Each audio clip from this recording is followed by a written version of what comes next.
बस अब हम इंशाल्लाह अगला ओके, सो नेक्स्ट 45 मिनट्स इंशाल्लाह अब हम एक आगे पढ़ने वाले हैं, सही है। Okay, so starting of with concave lens. बल्कि उससे पहले मुझे एक कॉन्वेक्स लेंस का क्वेश्चन नजर आ रहा है इस नोट्स में जो आपको मैंने भेजे हुए हैं, और वो क्वेश्चन क्यों ना हम पहले कर लें। बिल्कुल हमजा, आप सही कह रहे हैं। अच्छा जी, तो देखो ये आपको नोट्स में क्वेश्चन मिलेगा, इसमें लिखा हुआ है ऑब्जेक्ट इज 5 सेंटीमीटर हाई। देखो इसकी हाइट का काम सिर्फ मैग्निफिकेशन के लिए होता है, उसके अलावा हाइट का काम एज सच कोई भी नहीं होता। ठीक है, तो हाइट को हम 2 मिनट के लिए भूल सकते हैं, मैग्निफिकेशन में हाँ काम आएगा। It is place 2 centimetre from a converging lens. Object ये है, सॉरी, ये ऑब्जेक्ट, इसकी हाइट है 5 सेंटीमीटर, ये इसकी ये हाइट है। और इसकी जो डिस्टेंस है फ्रॉम दी ऑप्टिकल सेंटर, ये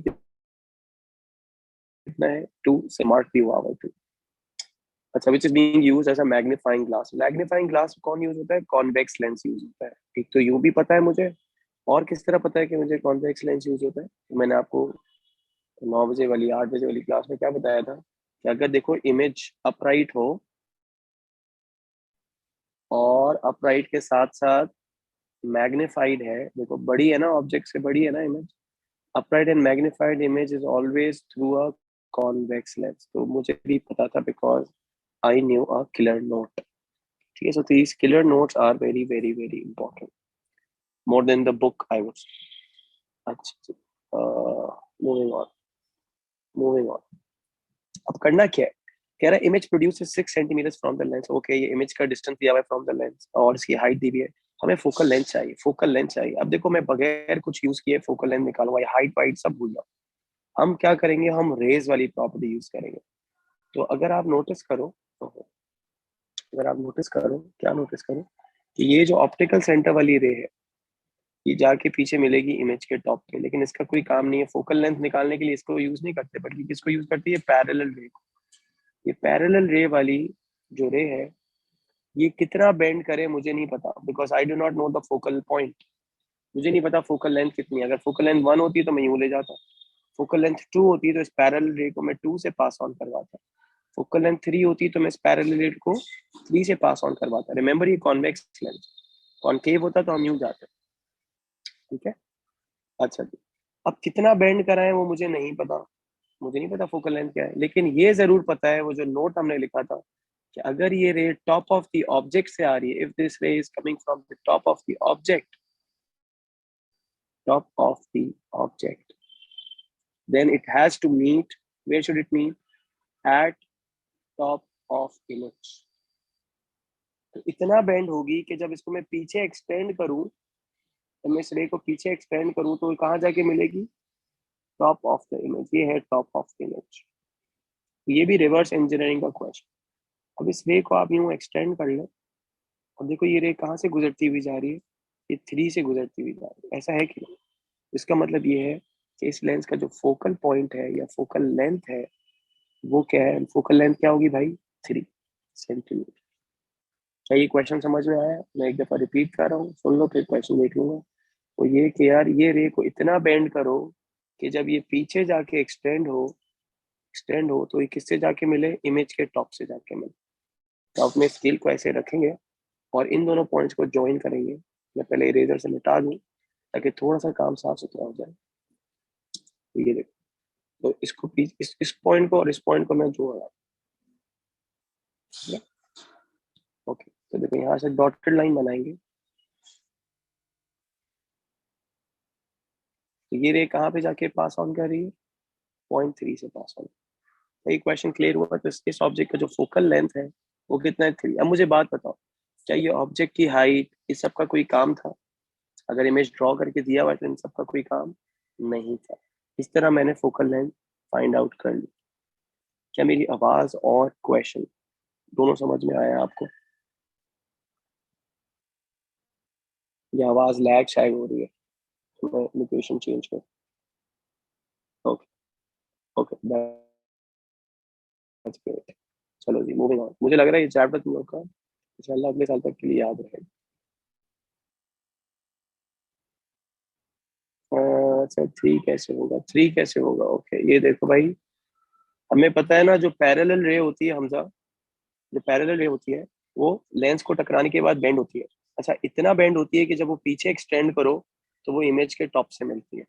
अगर आपको याद हो तो ये कॉन्वेक्स लेंस का 6th केस है, जिसमें ऑब्जेक्ट फोकल पॉइंट के करीब करीब, यानी ऑब्जेक्ट कहाँ होता है, बिटवीन एफ एंड ओ। और अगर आपको नहीं याद है तो मेरी टेबल अगर आप जाए, मैंने क्लास में 3 केसेस जो इंपॉर्टेंट 3 केसेस है वो प्रैक्टिस भी करवाया है। ठीक है, मैं आपको दिखा देता हूँ 3 से क्यों पास किया, वो मैंने इसलिए बता रहा हूँ। ये देखो ये वाला केस याद है आपको? जब यहाँ ऑब्जेक्ट होता था, एक पैरेलल रे गुजारते हैं, वो एफ से गुजरती भी जाती है एक ऑप्टिकल सेंटर से, ये दोनों रेज यहाँ डाइवर्जिंग होती हैं और पीछे जाके कहाँ मीट करती हैं, इमेज के टॉप। ऐसा ही था। तो मैंने जानबूझ के 3 से नहीं गुजारा, बल्कि मैं बता देता हूँ मैंने क्या किया। मैं एक दफा वापस से बता रहा हूँ, इसलिए इसको एक दफा गौर से सुनो। मुझे ये, अगर आप, अच्छा आप मेरे ख्याल से पहली वाली क्लास में नहीं आए थे जो मैंने 8 बजे लिए, उसको जरूर देख लेना। उसमें हमने की पॉइंट को काफी एम्फेसाइज किया है, और वो ये की पॉइंट है कि अगर कोई भी रे ऑब्जेक्ट के टॉप से निकलेगी ना हमजा, वो लेंस के बाद इमेज के टॉप पे जाके मिलेगी ही मिलेगी, ये बात कंफर्म। अब ये रे इतना बेंड होगी कि ये पीछे जाके मैं एक्सटेंड करूं तो वो इमेज के टॉप पे मिले। अब जरा कंसिडर करते हैं कि मैं 3 से नहीं गुजारता, मैं फोकल पॉइंट कंसिडर कर लेता हूँ 2। सही है, तो ये देखो 2 से गुजार, क्या इसको मैं पीछे एक्सटेंड करूँ ये इमेज के टॉप पे मिलेगी जाके, इसका मतलब नहीं, ये रे गलत। तो वो रे इतनी बैंड हो रे कि वो पीछे जाके इमेज के टॉप से मिले, because the key point is every ray of light that comes out from the top of the object has to eventually meet at the top of the image. I hope it is clear. Make sense, Hamza? Hamza ये बात समझ में आई? नहीं आई तो आप पिछला जरा एक दफा लेक्चर देख लेना, उसमें हमने ऐसा एक क्वेश्चन किया हुआ। ओके चलो, क्लियर हो गई। अच्छा, तो ये था इसकी क्वेश्चन। अब आ जाते हैं कॉनकेव लेंस के ऊपर। तो देखो ये कॉनकेव लेंस समझ लो, इसको मैं पहले आपको नोट्स पे जाके समझा रहा हूँ। कंसिडर करो ये एक कॉनकेव, अच्छा कॉनकेव लेंस की मजेदार बात ये है कि इसका सिर्फ एक ही केस है, भले ऑब्जेक्ट कहीं पे भी रखा हुआ हो, ऑब्जेक्ट डिस्टेंस वेरी करने से कॉनकेव लेंस की जो इमेज बनता है उसकी प्रॉपर्टीज पे कोई फर्क नहीं पड़ता। तो इसमें कोई beyond 2f, between f and 2f का चक्कर नहीं। ठीक है, बस एक दफा f, लेट्स से एग्जामिनर ने आपको फोकल लेंथ दे दी 2 सेंटीमीटर और वट, और एक इमेज ड्रॉ करके दे दिया, ऑब्जेक्ट ड्रॉ करके दे दिया। फिर तो इसके भी हम रिवर्स इंजीनियरिंग वाला क्वेश्चन करेंगे। एग्जामिनर ने बोला ये ऑब्जेक्ट है, ये लेंस है, कॉनकेव लेंस है, और ये फोकल पॉइंट। अब आपको क्या काम दिया, उसने आपको टास्क ये दिया है कि आप इसकी इमेज ड्रॉ करके दिखाओ। तो आप क्या करेंगे, एक रे वही जैसे उसमें करते थे कॉन्वेक्स में, ऑब्जेक्ट के टॉप को और ऑप्टिकल सेंटर को ज्वाइन करो और इसको अनडेविएटेड लेके चले जाओ और एरो मार्क कर लो। तो ये प्रॉपर्टी तो सेम है। दूसरी प्रॉपर्टी क्या है, एक रे निकालो parallel to principal axis, centre तक लेके जाओ। अब क्या इसको मैं यूं बेंड करूंगा नीचे की तरफ और एफ से गुजारूंगा, या ऊपर की तरफ बेंड करना चाहिए, क्या लगता है आप? अगर यूं कर दूंगा तो ये तो पूरा कॉन्वेक्स हो जाएगा। कॉनकेव में तो रे यूं बेंड नहीं होती, कन्वर्ज नहीं होती, बल्कि क्या होती है, डाइवर्ज होती है। तो ये रे यूं जाएगी। अब सवाल ये है कि कितना डाइवर्ज करूं, क्या इतना डाइवर्ज करूं, इतना डाइवर्ज करूं, इतना डाइवर्ज करूं, या मेरी मर्जी है कितना डाइवर्ज करूं, या कोई रूल फॉलो होगा? चलो, किसको पता कि अपनी मर्जी से डाइवर्ज करवाना है या कोई रूल फॉलो होने वाला? अरे, आवाज आ रही है मेरी? अ, क्या सीन है? ओके जी भाई, कितना डाइवर्ज करें, क्या रूल है अभी? What is the rule? कितना डाइवर्ज करना चाहिए कॉनकेव लेंस में, कितना डाइवर्ज करना चाहिए? पैरेलल रे जो है, Alon Shah, it's okay, you can watch the recording. जी भाई, पैरेलल रे कॉनकेव लेंस में कितनी डाइवर्ज होनी चाहिए? पता है कितनी होनी चाहिए? इतनी होनी चाहिए कि जब आप उसको पीछे एक्सटेंड करें तो वो एफ से गुजरे। तो देखो, ये है, ये वाली रे करेक्ट है, ये वाली रे करेक्ट नहीं है, क्योंकि इसको जब मैं पीछे एक्सटेंड करा रहा हूँ तो ये एफ से नहीं पास ऑन कर रही। ये वाली रे को भी जब मैं पीछे एक्सटेंड करवा रहा हूँ तो ये एफ से पास ऑन नहीं कर रही। क्लियर है? तो मैं कौन सी वाली रे करेक्ट है? ये वाली। तो ये आप थोड़ा सा इसको अगर आप देखेंगे तो ये वही रूल हो गया जो कॉन्वेक्स का था, सिर्फ फर्क ये है कॉन्वेक्स में वो ऑपोजिट वाले एफ पे जाता है, कॉनकेव में वो सेम साइड है। तो ये यूं डाइवर्ज होगी, जब उसको पीछे एक्सटेंड करें, याद रखो एक्सटेंडेड रे डॉटेड से बना। समझ में आ रही बात? Okay, arrows mark. अब जैसे कॉन्वेक्स में जहां दो रेस मीट करती थी वहां इमेज बनता था, तो इसका इमेज भी कहाँ बनेगा यार? अब जिन बच्चों ने पिछली क्लास ली है या पुरानी क्लासेस उनको याद है, तो ये इमेज इन्वर्टेड बनेगा या अपराइट बनेगा? ये कौन बता रहा है? या ये इमेज इन्वर्टेड होगा या अपराइट इमेज होगा?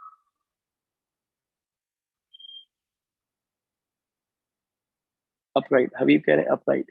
क्या रूल बताया था? साहब कह रहे हैं अपराइट। क्या रूल बताया था अपराइट होने का? एक तो है रट्टा लगा लो, ठीक है, और एक है एक थोड़ा सा किलर नोट याद कर लो। तो किलर नोट ये है, जो आप लोग सब सही कह रहे हैं, कि अगर ऑब्जेक्ट भी प्रिंसिपल एक्सिस के ऊपर है और रेज भी मीट कर रही हैं प्रिंसिपल एक्सिस के ऊपर, ऊपर ऊपर, makes it an upright image. और अपराइट इमेज कैसा होता है? इन्वर्टेड ओ रियल होता है या वर्चुअल होता है? जब भी अपराइट इमेज होगा कौन सा इमेज होगा, रियल या virtual? Upright image is always, mirror की इमेज भी अपराइट होती है और वर्चुअल। करेक्ट आहार। सो अपराइट एंड वर्चुअल। ठीक हो गई बात? Alright. और ये कौन सा केस है? अच्छा, ये कोई केस नहीं, कॉनकेव है। ठीक। तो मैं यहाँ पे अब देखो इमेज बना रहा हूँ, image is always upright and virtual in a concave lens. अच्छा ये देखो, क्या लग रहा है, इमेज की हाइट बड़ी है या छोटी है? इमेज डिमिनिश्ड है ना? Image is also diminished. Diminish मतलब स्मॉलर देन दी ऑब्जेक्ट। अच्छा, अब आपको याद हो तो यहाँ देखो क्या लिखा हुआ है, अपराइट और मैग्नीफाइड होगा तो वो कॉन्वेक्स लेंस है, लेकिन अपराइट और डिमिनिश्ड है जैसे कि अभी है, तो वो कौन सा लेंस है? Concave lens. सही। तो ये फर्दर वो जो हमने पहली क्लास में की पॉइंट लिखा था उसको ये स्ट्रेंथन कर रही है बात। ओके, अब आ जाते हैं हम लोग नोट्स के ऊपर। हम नोट, रियल कौन बोल रहा है भाई? मुआज। मुआज, रियल नहीं होती अपराइट इमेज, वर्चुअल होती है। सही, मिरर की इमेज अपराइट होती है और वर्चुअल होती है, और कॉनकेव लेंस की इमेज अपराइट और वर्चुअल होती है। और कॉन्वेक्स में भी एक केस है, जो जब मैग्नीफाइंग ग्लास वाला जो अभी हमने इससे पहले डिस्कस किया था, ये वाला, ये कॉन्वेक्स लेंस है, इसमें भी अपराइट और वर्चुअल है। ठीक है, तो ये देखो, ये आपको नोट्स में मिल जाएगा, कॉनकेव लेंस, इसकी प्रॉपर्टीज भी लिखी हुई मिल जाएगी। ठीक हो गई? और ये समझाया हुआ भी है, ऑब्जेक्ट से रे आई, डाइवर्ज हो गई, तो एक ऑप्टिकल सेंटर से स्ट्रेट अवे चले गई, उसको पीछे एक्सटेंड किया, एफ से पास की, यहाँ ये दोनों रेज मीट किए, यहाँ अपराइट इमेज बन गया। ठीक है, ओके, ये क्वेश्चन देख लो, अगर ये आंसर हो जाए इसका मतलब हमें समझ में आ गया। ठीक है, okay, look at this question, एक दफा रीड कर लो कॉनकेव लेंस का जो क्वेश्चन है। ठीक है, क्या टाइम हो रहा है? 10:25 हो रहा है, बस सही है। चलो इसके बाद डिफाई कराऊंगा और चैप्टर खत्म हो जाएगा। ठीक है, ऑलराइट।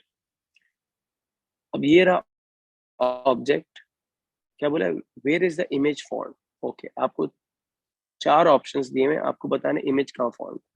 तो अगर आपको किलर नोट्स याद हो, और वो क्या नोट्स थे कि यार कॉनकेव लेंस जो होता है उसकी प्रॉपर्टी ये है कि वो हमेशा अपराइट इमेज बनाता है, अपराइट एंड डिमिनिश्ड बनाता है। तो क्या ऑप्शन सी और डी हो सकता है?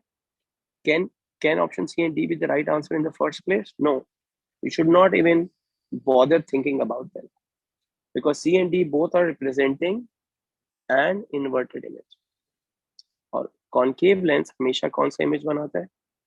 Upright, upright and diminished. अब ऑप्शन ए भी सही लग रहा है मुझे, ऑप्शन बी भी सही लग रहा है, क्योंकि ये दोनों अपराइट और डिमिनिश्ड हैं as compare to the object. इसके लिए भी एक और किलर नोट बना देंगे, आप फिक्र नहीं करें, और वो 2 मिनट लगेंगे किलर नोट बनाने के, तो आप समझ जाएंगे।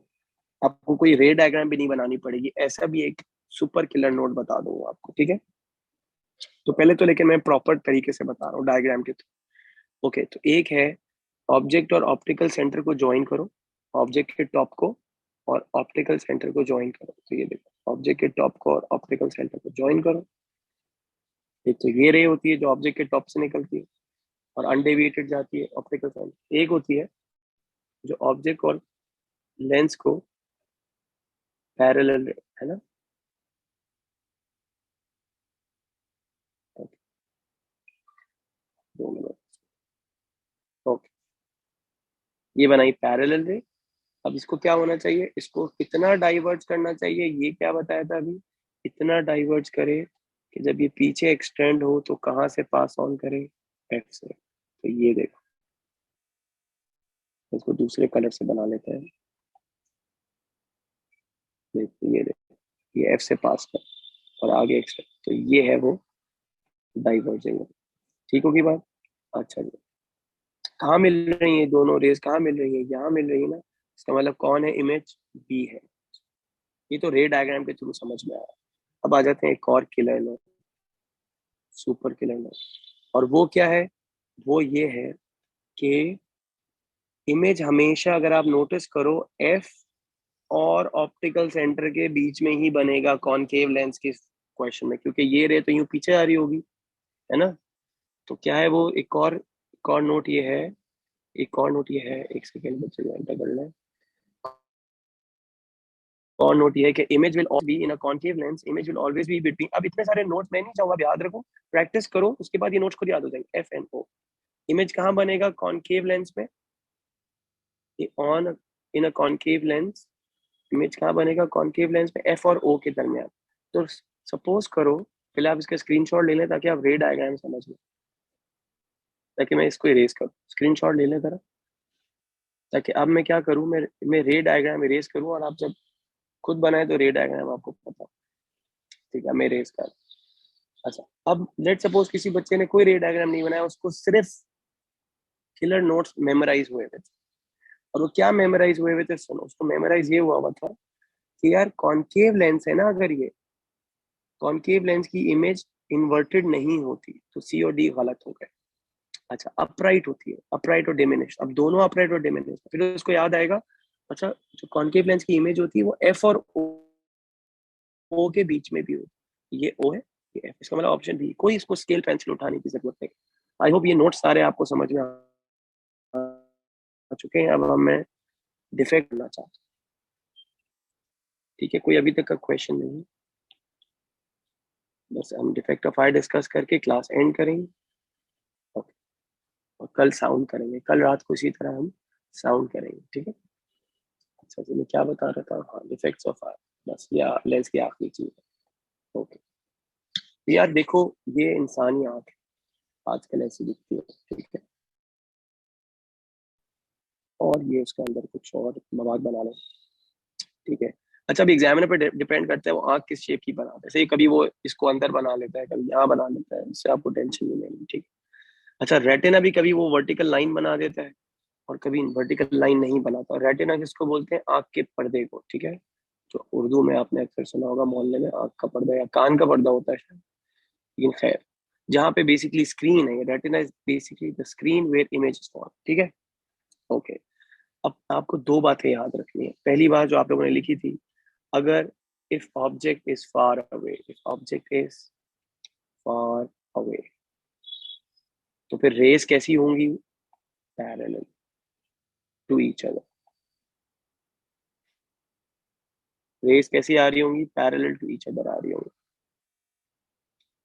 Sir will I come to label, no no no no no no, biology का पेपर में आ सकती है, फिजिक्स में लेबल वेबल करने को नहीं आती। हाँ, रेटिना का आ जाए तो एक अलग बात है, रेटिना का पता होना चाहिए फिजिक्स, ठीक है, जहाँ रेस मीट कर। अच्छा भाई, अगर ऑब्जेक्ट दूर है ना तो रेस पैरेलल आएंगी। तो देखो, अगर मैं खुद से रे इस तरह की बना के दे दूँ आप, तो आप मुझे क्या बोलेंगे, सर आपको कुछ बोलने की जरूरत नहीं है, I know already that object is very far away. क्या ये बात समझ में आ रही है, ये आपको क्लास में मैंने करवाया। अच्छा, दूसरा नोट क्या है, वो है कि इसका opposite, if object is near by, इसका क्या मतलब है, रेज कैसी आ रही होंगी, डाइवर्जिंग रेज होंगी। कैसी रेज होंगी, डाइवर्जिंग रेज। तो ये देखो, नियर ऑब्जेक्ट बना, नियर ऑब्जेक्ट ये रहा, से रेज ऐसी होंगी, इस तरह की diverging raise. Is it clear, ये है नियर ऑब्जेक्ट, यहाँ तक बात समझ में आ गई? ओके। अब मसला क्या है? मसला ये, अगर ये हेल्दी आए ना, हेल्दी, अगर तो ये हेल्दी आए, मतलब कोई इशू नहीं है, तो ये रेस कहाँ जाके मीट करनी चाहिए भाई? स्क्रीन के ऊपर। कौन है स्क्रीन? वो रही रेटिना। अच्छा, मैंने क्या बोला था? या तो वर्टिकल लाइन नहीं बना के दी हुई हो तो आप इसको रेटिना समझेंगे, एंड वाले पॉइंट, ठीक है? अगर वर्टिकल लाइन ना दी, वैसे तो दी हुई होती है, या नहीं दी हुई हो तो ये एंड पॉइंट रेटिना होगा, ठीक है? ये वाला पॉइंट रेटिना होगा। इस वक्त कैसी इमेज बनेगी? Sharp image. क्लियर है यहाँ तक बात? अच्छा, अगर हेल्दी आई एक और बना लेते हैं, ये हेल्दी आई एक और बना लेते हैं इस तरह की। वैसे तीन चार बना के रख लेते हैं, तो इसको हम कॉपी कर लेते हैं, डुप्लीकेट, डुप्लीकेट।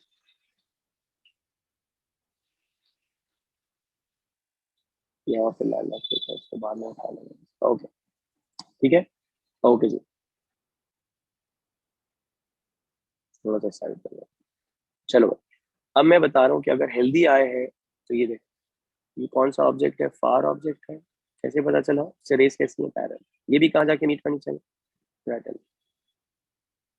क्या ऐसी आय को कोई लेंस की जरूरत है? मुझे इसको हाईलाइट करो, क्या इस आय को और इस आय को कोई लेंस की जरूरत है? क्या ये परफेक्ट है? किलर आइज है? परफेक्ट आइज है ना?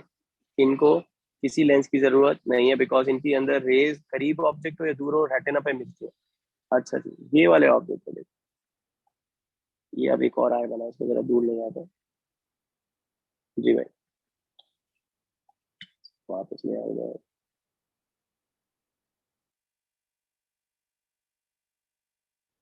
ओके, अब मैं बताया कौन सी आय बना रहा हूँ। अब मैं बना रहा हूँ एक अदद शॉर्ट साइटेड आय। शॉर्ट साइट, इसका क्या मतलब है?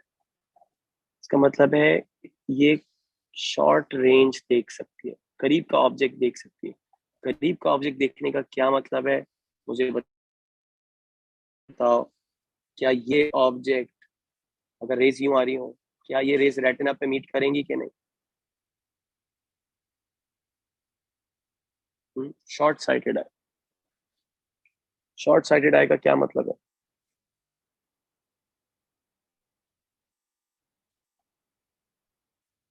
So will I come to draw? Yes, it can. Killer eyes. Okay. Uh, shit, I drop.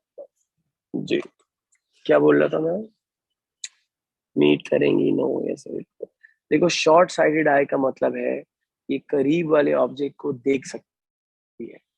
और ये मुझे ये पूछना है, क्या ये ऑब्जेक्ट जो है इस वक्त, वैसे तो अक्सर बताया हुआ होता है, लेकिन we should be prepared for the worst. क्या ये ऑब्जेक्ट नियर है या फार है? वैसे तो नॉर्मली बताया हुआ होगा, लेकिन देखो, हमें हमें साइड नोट्स पता होने चाहिए, यानी हमें क्वेश्चन की थोड़ी सी एक्स्ट्रा इन्फॉर्मेशन पता होनी चाहिए ना। जैसे आपको मैंने अपराइट और डिमिनिश और अपराइट और मैग्नीफाइड का बताया, वो एक्स्ट्रा नॉलेज है, मतलब वो मेन चीज नहीं है। लेकिन जब आप प्रो होना शुरू होंगे तो आपको थोड़ी साइड नोट्स पता होने चाहिए। उससे ये होता है कि कॉन्फिडेंस आता है। तो मुझे बताओ, अगर ऑब्जेक्ट क्वेश्चन में नहीं भी मेंशन कि नियर या फार ऑब्जेक्ट, इस तरह की डायग्राम को देख के क्या समझ में आना चाहिए, उसके लिए मैंने आपको एक की पॉइंट लिखवाया, ठीक है? और वो ये रहे, अगर रेज डाइवर्जिंग है जैसे कि अभी है, तो वो ऑब्जेक्ट नियर ऑब्जेक्ट होता है, नियर बाय। ठीक हो गई बात? अच्छा, अब नियर ऑब्जेक्ट है और ये शॉर्ट साइटेड आए तो नियर का ऑब्जेक्ट देख सकती है भाई, कोई इशू नहीं होना चाहिए। तो ये रेज कहाँ जाके मीट करनी चाहिए? रेटिना पे मीट करनी चाहिए। कहाँ जाके मीट करनी चाहिए भाई? रेटिना पे मीट करनी। No problem. No problem means what kind of image? Sharp image, because a short-sighted eye can see nearer objects, but what about far off objects? आए जरा उसको भी देख लेते हैं। आए जरा फार ऑफ ऑब्जेक्ट की चर्चा कर लेते हैं। चलो जी, फार ऑफ ऑब्जेक्ट को जरा चेक करो। ये मैं बना रहा हूँ फार। कैसे पता चलेगा फार ऑब्जेक्ट है? भले क्वेश्चन में नहीं लिखा हुआ हो, रेज आपस में पैरेलल हो।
Yes, I know. I got disconnected. Wait, I'm sharing my screen again.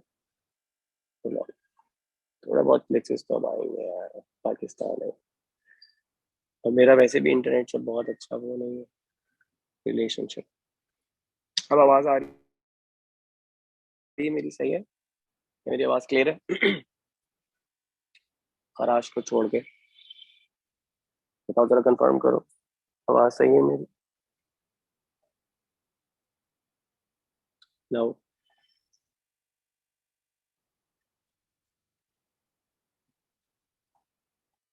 Okay, चलो लेट्स कंटिन्यू, लेट्स रिज्यूम। अच्छा जी, तो हम कहाँ पे थे? तो मैं ये बता रहा था कि यार जो फार ऑफ ऑब्जेक्ट्स है ना, मैंने इसको ऐसे याद रखा था अपने ओ लेवल्स में कि they fall short of converging at the retina. ठीक है, they fall short of converging at the retina, यानी वो थोड़ा सा रह जाती है रेटिना से मिलने से, यानी पहले ही मीट कर जाती है। इसका ये मतलब है। ये देख, कहाँ मीट कर गई है? They have met before the retina. और जहाँ वो मीट करती है वहां इमेज बनता है ना, तो मतलब इमेज यहाँ बन रहा है, स्क्रीन पीछे रह गई है। सही है? तो इस तरह की इमेज को बोलते हैं, please do not say that no image will be form. सही, एग्जामिनर नो इमेज का वर्ड नहीं यूज करता, तो कहता है ब्लर्ड इमेज बनेगी। Blurred image, do not say no image, say blurred image is form. समझ में आ गई बात? अब इसका मसले का हल क्या है? हल को क्या बोलते हैं अंग्रेजी में भाई? क्योंकि मेरी अंग्रेजी यहाँ पे सबसे अच्छी है, उसके लिए वर्ड है रेक्टिफिकेशन। मसले का हल कैसे रेक्टिफाई करोगे इशू को? बाय यूजिंग कौन सा लेंस, मैं डैश लिख रहा हूँ, by using a dash lens. कौन सा लेंस यूज करेंगे? आप उसके लिए देखना पड़ेगा क्या आपकी आई जो है ये शॉर्ट साइटेड आई जरूरत से ज्यादा अच्छा कॉन्वेक्स लेंस है कि नहीं। कन्वर्ज आगे जाके करवाना था, उसने इतनी जल्दी कन्वर्ज करा दिया, कुछ ज्यादा ही जल्दी में कन्वर्ज करा दिया, कुछ बहुत ज्यादा जरूरत से ज्यादा अच्छा लेंस है। तो इस तरह हम बोलते हैं ना यार, जब बच्चा बहुत ही पढ़ना शुरू हो जाए तो उसकी, खैर आप लोगों पे अपना हुआ, लेकिन एक तो होता है ना जो नहीं पढ़ते उनको कहते हैं आप पढ़ाई वालों के साथ रहो। और जो बहुत ही ज्यादा पढ़ने वाले फिर हो जाते हैं तो उनको हम बोलते हैं यार थोड़ा आप फ्रेंडली हो जाओ, थोड़ा लोगों में दोस्तों में भी आगे पीछे जाओ, ताकि यू नो कि बिल्कुल ही स्टूडियस हो जाओ। तो ये दो तरह के अगर आपने देखा, तो यहाँ पे भी यही है, कुछ ज्यादा ही अच्छा कॉन्वेक्स लेंस है कि वो काम ही नहीं हो रहा उसकी वजह से, रेटिना से पहले ही मीट कर रहा है। तो अब हम क्या करेंगे, अब थोड़ा सा कॉनकेव लेंस यूज करेंगे। थोड़ा सा नहीं, पूरा कॉनकेव लेंस यूज करेंगे, लेकिन उससे ये होगा कि पहले रेस थोड़ी सी डाइवर्ज हो जाएंगी और फिर जाके जब कन्वर्ज होंगी तो वो एग्जैक्टली रेटिना पे होंगी। बिल्कुल इमेज इज नॉट क्लियर अभी, but now how will the image be clear, ये चेक करो। मैं इसको कॉपी कर रहा हूँ क्योंकि यहाँ पे मेरे पास ये सहूलत है, मैं जो चाहूँ यहाँ पे कॉपी शॉपी कर सकता हूँ। ठीक है? अच्छा जी, बल्कि मैं आपसे सोच रहा हूँ स्कूल में भी इसी पे पढ़ाई करूँ, इससे बड़ा आसान हो रहा है मेरे लिए। बस प्रोजेक्टर भी अपना अगर पकड़ लेता हूँ मैं, प्रोजेक्टर करके आता हूँ, इसी पे पढ़ाऊंगा आप समझो। ठीक है, अच्छा अब क्या करना है हमें, तो इस मसले का हल चेक करो क्या है। तो मैं इरेज इरेज कर रहा हूँ और अब मैं यहाँ पे कॉनकेव लेंस बनाऊंगा। तो ये देखो, ये बना दिया मैंने कॉनकेव। ये आपको आएगा फिर कि यार ये बताओ कौन सा लेंस यूज करेंगे। तो ये कॉनकेव लेंस यूज किया, ये रेज आई पैरेलल, पहले हो गई थोड़ा सा डाइवर्ज,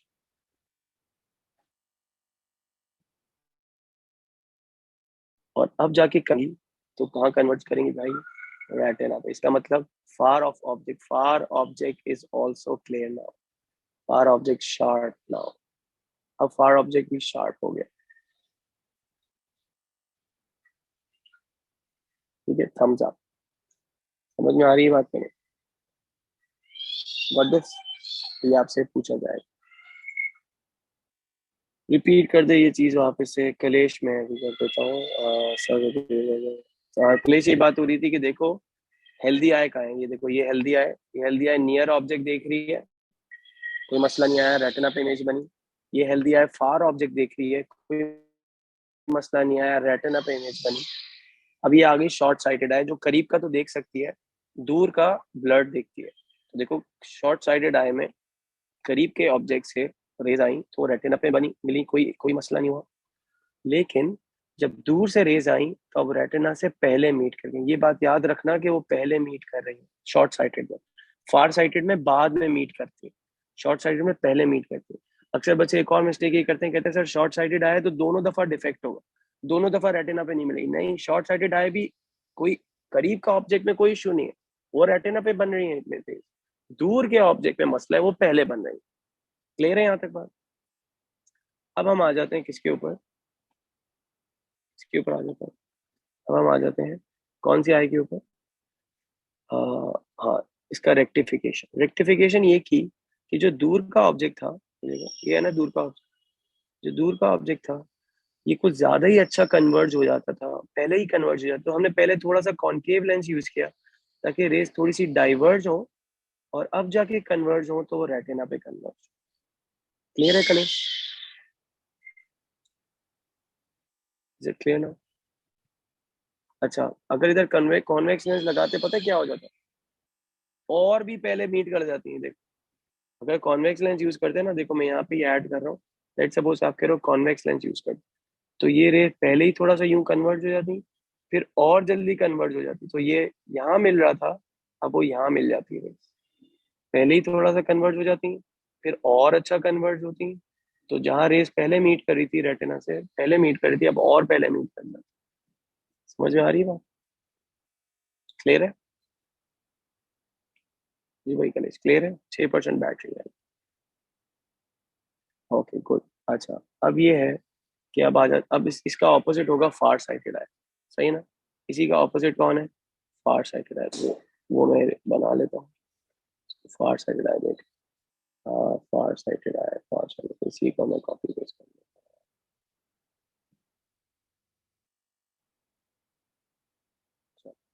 फार साइटेड आई, फार साइटेड आई में मुझे बताओ, जब दूर का ऑब्जेक्ट होगा, फार साइड, फार साइटेड आई कौन सा ऑब्जेक्ट देख सकती है? दूर का देख सकती होगी कि नहीं देख सकती?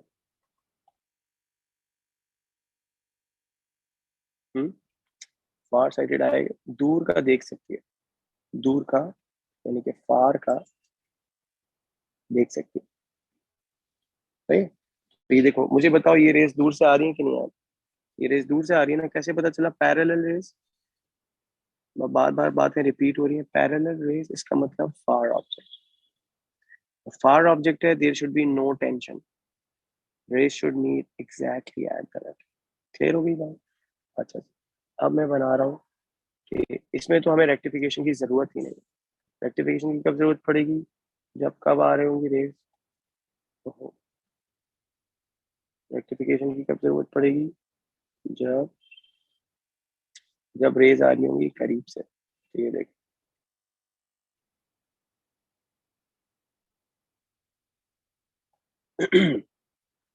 रेज आ रही है करीब के ऑब्जेक्ट। तो ये देखो, नियरर ऑब्जेक्ट। नियरर ऑब्जेक्ट का कैसे पता चला? रेज डाइवर्जिंग है।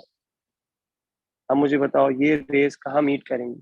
ये तो बात कंफर्म है, रेटिना पे मीट नहीं करेंगी, क्योंकि फार साइडेड आए करीब का सही नहीं दिख सकता। अब रेटिना से पहले मीट करेंगी या रेटिना के बाद? ये बता दो ताकि हम खत्म करें class. Red class bench over sir, बस class is getting over in 7 minutes at 55 9 minutes। सही है जी? मुझे बताओ ये रेस कहाँ मीट करेंगी, रेटिना से पहले या रेटिना के बाद? फार साइटेड आए करीब का ऑब्जेक्ट देख के, रेटिना के पहले या रेटिना के बाद? फार साइटेड आई है, शॉर्ट साइटेड आई में पहले मीट कर जाती थी जी, तो यहाँ पे बाद में करेंगे। तो ये देखो, ये बनाई आपने।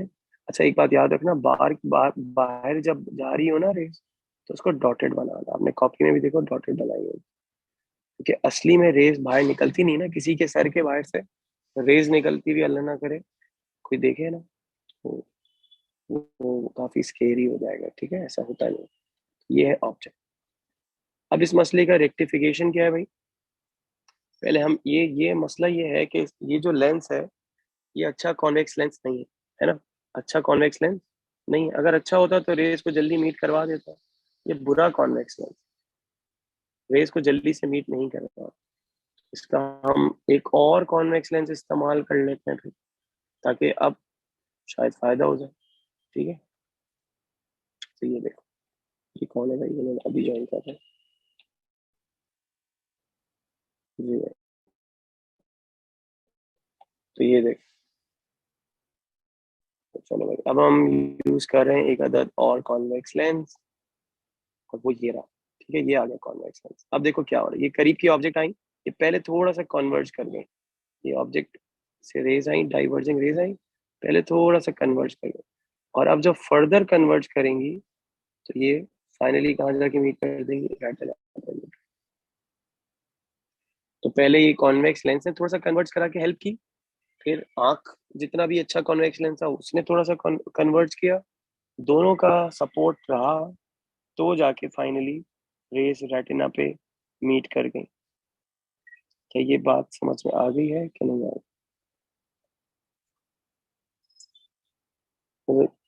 इज इट क्लियर और नॉट क्लियर? ठीक है, तो ये था भाई defect of eye. I hope it has made some sense.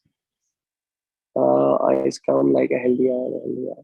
Inshallah, it could come, but it could come. If you have understood it, then anything can come. So it doesn't matter. So tomorrow we'll practice sound. अभी तक का कोई question है तो पूछ लो मुझसे।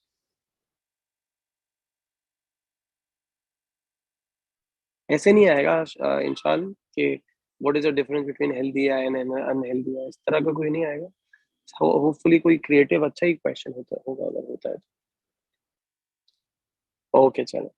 If you do not have any questions, then we'll continue tomorrow. और कल हम इंशाल्लाह साउंड करेंगे और उसके पास पेपर करेंगे, और हो सकता है मैं लेंस का भी कोई क्वेश्चन करवा दूं, मुझे अच्छा लगा।